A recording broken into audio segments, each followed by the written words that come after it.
Well, ultimately, I see the main force of separation is fear. Right? Because, again, at least the way I see it, that the experience of separation is, although it's illusory, it seems to be a natural stage in the development of consciousness. Again, just like adolescence is a natural state of development, or being an infant, you don't look back and go, why was I ever an infant? You know, that was silly. I should have just skipped over that stage. So I even see this sort of ego development, and with it that comes a sense of separation. It all has to do with, you know, how our brain works and the immense power that thought has. And it all sort of starts to create this sense of self, right? And so I see that sense of separate self as ultimately illusory, but actually quite natural stage of development. But then I think when you get to the threshold, which I think is where a lot of people are now, they've experienced that separateness, and they find that it's inherently unsatisfactory. Not only for oneself, but very unsatisfactory for the world. Right? Very unhealthy for the world. And then you feel that pull, right? There's something else. But that's when you often start to uncover this tremendous fear, because it's a sort of death, right? Moving beyond the separate self, it's a death of an identity. And on the level of thought, it's like it's a death. It's very abstract to talk about it or describe it. But when it starts to happen to you, and you literally feel like you're going to die, or you look in and you see the emptiness of the separate self, and it sounds very spiritual, but when you actually see it, it can really be quite terrifying, quite shocking. Like, my God, the person I thought I was isn't here. And so I think there's this great, for a lot of people that I talk to, this great fear of non-existence. That's part of the irony, is we have to come to true existence through the doorway of non-existence, of our own separate non-existence. And that's very, very, very frightening. And so we distract ourselves. I mean, and the world, you know, the world we've created is a perfect world in which we can distract ourselves with endless amounts of entertainment, you know, trivialities. And when you get down to it, really, usually it's sort of this deep fear of initially realizing I don't even really know who I am. I just really don't know who I am. You know, most human beings, they really don't know who they are. And then, on top of that, then there's the fear of there's that fear of meeting that existential emptiness or non-existence, because that's the doorway. You have to realize you can't manage it, because that's what the whole world's doing. It's basically trying to manage fear. And I think a lot of people don't know the extent to which fear operates in their life, because there's some people that don't feel like an obvious fear. You know, they don't walk around feeling really fearful. But if you really look at it, you know, why is it that we human beings are looking for those little moments of approval? Why are we looking for love everywhere? Why are we looking for agreement, to be noticed, to be, you know, and when you look really inside of those, there's many psychological reasons, but at the root, it's always fear. Because if I don't get approval, if I don't get acknowledgement, if I don't get this, if I don't get that, I will die. I won't exist. You know, if I don't get all these exterior things, I'll have to face that that great void of the infinite inside. I'll have to encounter that. Most people aren't that conscious. They wouldn't think about it in these terms. But fear is actually, as I see it, an incredible driving force for humanity. You know, and we see this on the deep spiritual level and on very exterior levels. You know, I think to find where the love is, or where the hope is in it all, also we have to see that even the things we do to make things better often are motivated by fear too. You know, like the fear of we're destroying the planet. Yes, we're destroying the planet. That's very true. And if we're addressing that truth from the standpoint of fear, then fear has won the day, do you know? Or if We don't say like a particular political system. If we're motivated by fear, then we're still operating within the same old state of consciousness. We've just sort of switched allegiances. Instead of being a destroyer of the world, now we're a savior of the world. But if we're a savior of the world that's motivated by fear, then we're actually in the same consciousness. It's just heads and tails on a coin, right? Everybody always feels like they're doing the best thing, don't they? You ever notice? No matter what side they're on, they always feel like it's basically the best thing. So, but the interesting thing about fear is when you really go through fear, instead of trying to manage fear, the other face of fear is love. They're not actually different things. There's heads and tails on the same coin. So when we actually can start to meet fear itself, that's when we start to come into love. That's when we come into that, and love always arises from that sense of unity, of what we really, truly, actually are, from the experience of unity, rather than the idea of unity. Because the idea of unity will keep producing fear. The idea, we're all one. It's a nice idea, isn't it? We're all one, we're all spirit, whatever. We're all one, and we're destroying ourselves, and we have to do something about it. And you can feel the fear in it as the idea of oneness. But the experience of oneness, of really feeling it, really realizing it, is the absence of fear. And this is, I find very interesting, is we are also afraid to be without fear. Like, if I wasn't afraid about what would happen in the world if we don't do something, if I wasn't afraid about what might happen to humanity, then I wouldn't have any motivation to do anything. I might just sit in my rocking chair and say, well, it's all spirit and it's all fine. And so there's a fear of not having fear. You see, that's how much as a species we talk about love, but we really don't trust it much. Love's indiscriminate. Love loves what is. Everything. Nothing's left out. It loves the people that are trying to heal the world, and it loves the people that are trying to destroy it. It's an indiscriminate lover of what is. That's love. You see, and I think also as human beings we're often afraid of that. Like, well, if I really love everything and everybody, including the people who are destroying everything, and of course the people who are destroying everything are you and me. We always think it's someone over there. But it's actually our own divided state of consciousness. That's what's destroying everything. But when we really see that love is indiscriminate, doesn't mean it's stupid or that it's an excuse for everything, but it's a lover of what is. And to me, that's the hope. That's the power of it.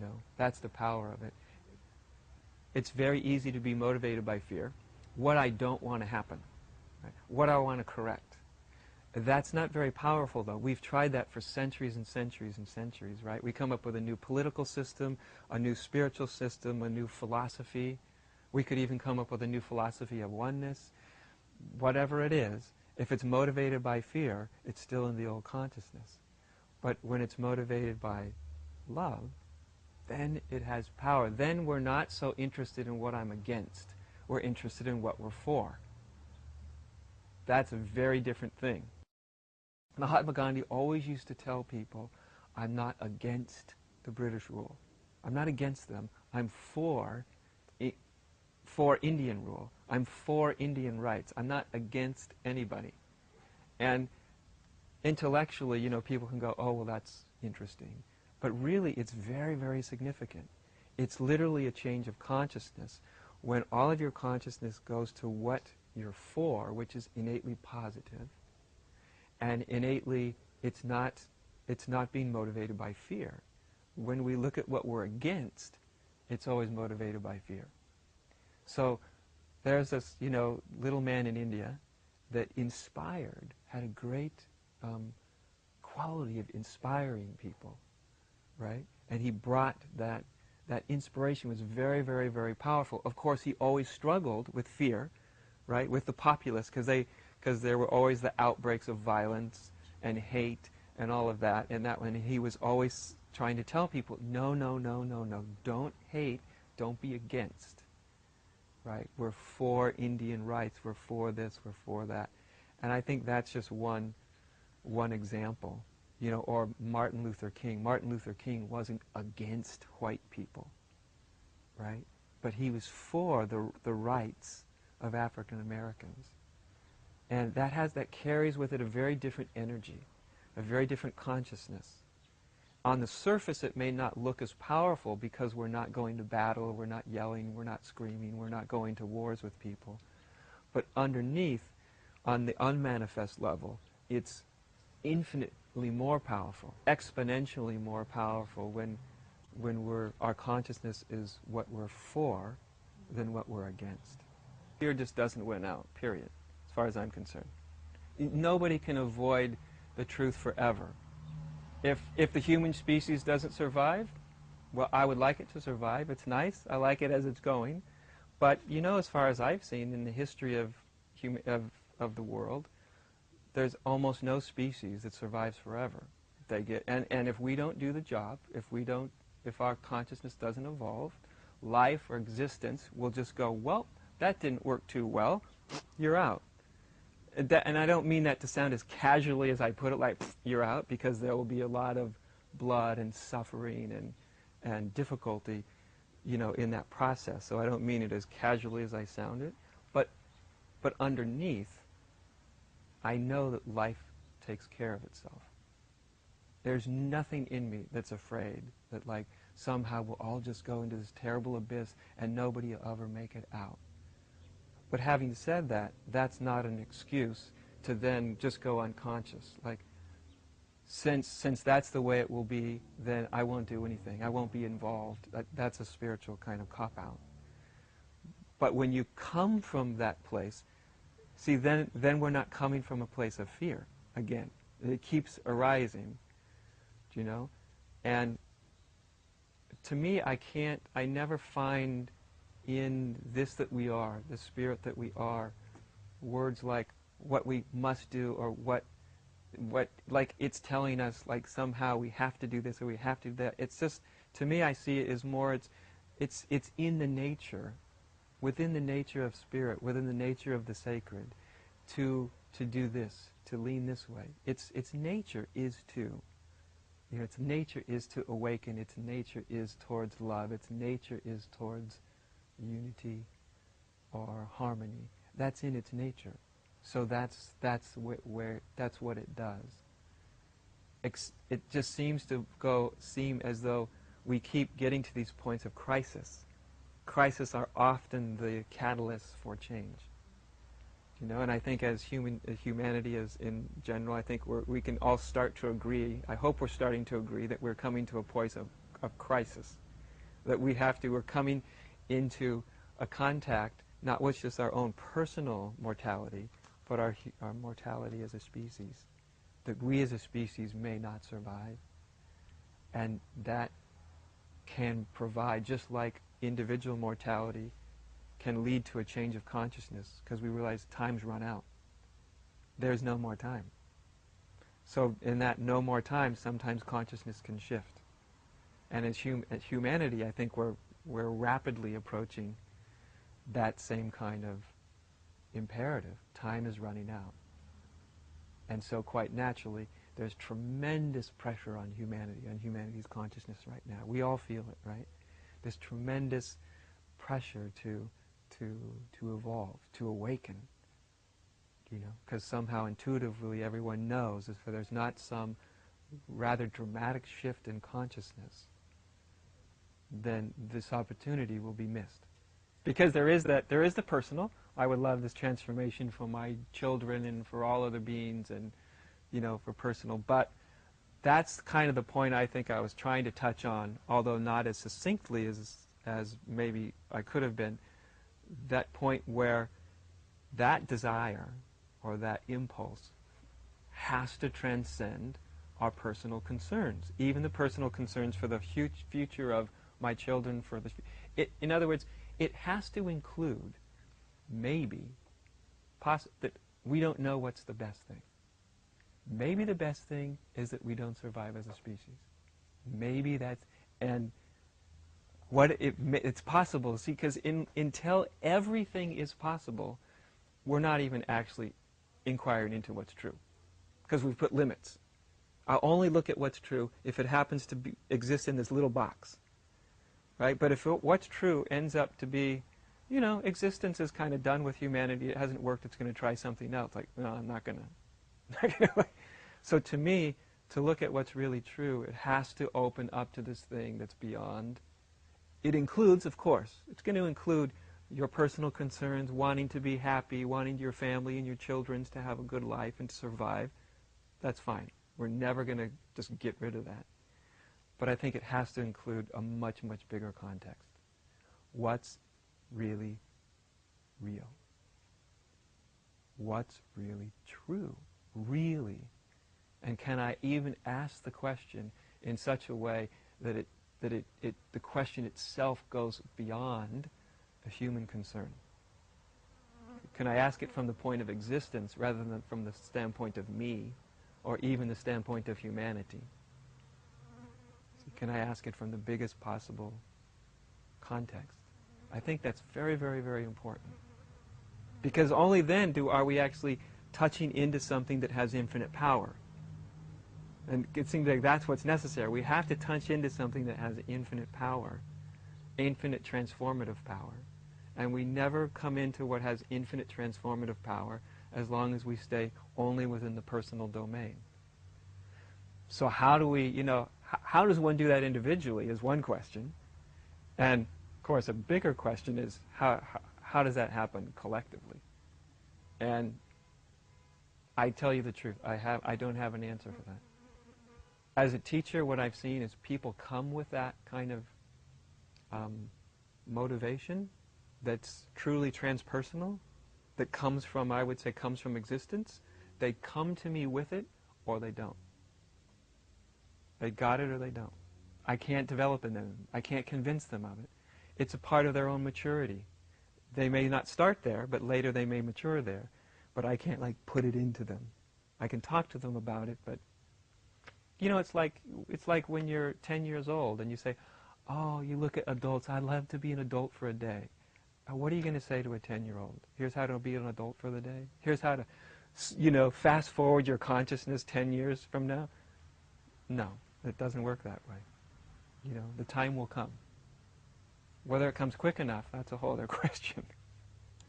Yes, we are having a difficult time. We've been having a difficult time for a long, long, long, long time. Yeah, if we don't realize that sort of, that collective sense of what we really, really are, that we're not separate, We're not even connected. We're more than connected. We're the same. We're the same in expression. We're very unique and we're very different. And there's a beautiful, individualized manifestation of the one. But the whole substance of that, it's all one. It's all the same substance. If we don't realize that, there's no hope. There's no hope. There's no political system that's going to save us. There's no environmental movement that's going to save us. Nothing imposed from the exterior is going to change it. We've been trying that for thousands of years, to impose structure from the outside. Here's the political system, here's this system, here's that system.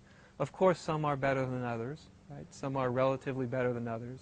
But ultimately, as the great Christian monk Thomas Merton, he said, any political system is about as good or bad as the people who make it up. And the system will never, it doesn't transcend the people, it doesn't change the people. So it's our consciousness that is the thing that has to change, our perspective. First of all, most of spirituality is a myth and a dream. It belongs firmly to the dream state. 90% of what we call spirituality, to me, actually serves the dream state rather than serves waking up from the dream state. 10% of spirituality might belong to something beyond the dream state, which means spirituality belongs to life, to existence, to the wholeness of existence. So spirituality and life and everything else, it's the same thing. I don't see spirituality as something that's sort of separate from anything. I think that's part of, at least for me, that was part of awakening. is I literally, one of the first things I said to my teacher was, and I thought, I was kind of ready to get, like crucified for it because I didn't know how she'd respond, but I went, it feels like I just woke up from Zen, from spirituality. And she just smiles at me. And she pointed her finger, and she almost never did, and she said, that's the whole point. That didn't mean like I've thrown away Zen or spirituality or my path or anything. It just meant I woke up from my ideas about it that were based in fantasy, that were separated from this life. I think any spirituality that's separated from this existence is a fantasy. And I don't mean just the existence you can see and touch and feel. I mean existence itself, whether it's manifest or unmanifest. There's a collective consciousness of humanity and there's a collective mind structure. And it's very easy to just keep functioning in that mind structure while we think that we're not. Until we've come to see that the whole entire mind structure, personal and collective, it hasn't worked. It's not functional.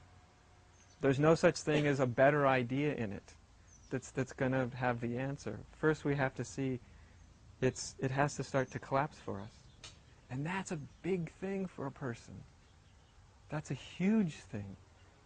Not only to get out of your own personal conditioning, but get out of the conditioning of humanity as a whole. And this is what I find, this is where one comes up against fear, because when your consciousness starts to get to that place, what you feel like is you're leaving it all behind, right? I'm leaving the consciousness of humanity, but when you get there, what it feels like is I'm leaving the view that everybody agrees upon, that I've known my whole life, that we all function, I'm leaving that behind. And when you actually get there, you realize, and I'm never going to get back to it, ever. I'll never see the world like 99% of the people see it. I'll never get back. So most people get to that point, they see something beyond, but then there's always a reason why they have to cling to it again. It might be, what'll happen to my family? A mother, will I still be able to raise my children? I mean, these are great questions. I've been asked these questions. Adya, I'm feeling this thing, but I have a 6-year-old. You see, and there's no guarantee that if I really let go, that I'll be a good mom.